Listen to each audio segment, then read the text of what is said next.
দেশের সম্প্রচার সাংবাদিকতা এবং সিনেমা বিষয়ক অধ্যয়নে নতুন এক মাত্রা যুক্ত করতে টেলিভিশন, ফিল্ম অ্যান্ড ফটোগ্রাফি বিভাগটি যাত্রা শুরু হয়।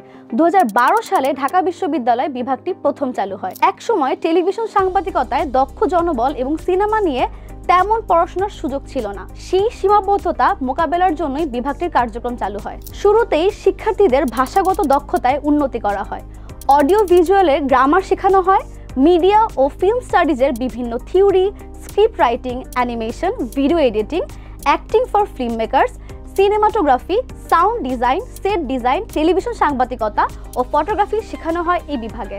ঢাকা বিশ্ববিদ্যালয়ের টেলিভিশন, ফিল্ম অ্যান্ড ফটোগ্রাফি বিভাগে প্রতি বছর সর্বোচ্চ 30 জন শিক্ষার্থী ভর্তি হতে পারেন। এর মধ্যে 15টি আসন বিজ্ঞান, 5টি আসন মানবিক এবং 10টি আসন ব্যবসায় শিক্ষার বিভাগের জন্য বরাদ্দ রয়েছে। এই বিভাগে ভর্তির ক্ষেত্রে ভর্তি পরীক্ষায় ইংরেজিতে 12 নাম্বার পেতে হবে।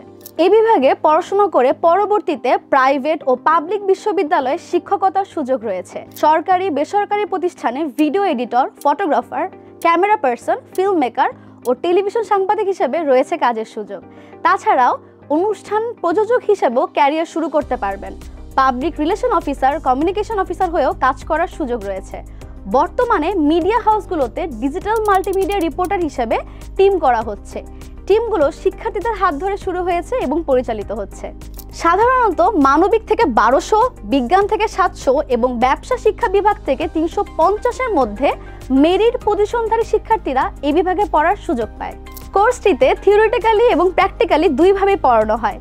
টেলিভিশনে কাজ করার জন্য প্রয়োজনীয় স্টুডিও অবকাঠামো, লাইট, ক্যামেরা সমৃদ্ধ অ্যানিমেশন ল্যাব রয়েছে এই বিভাগে। আপনার যদি মিডিয়া জগতে কাজ করার আগ্রহ থাকে তবে এই বিভাগ হতে পারে আপনার জন্য চমৎকার চয়েস।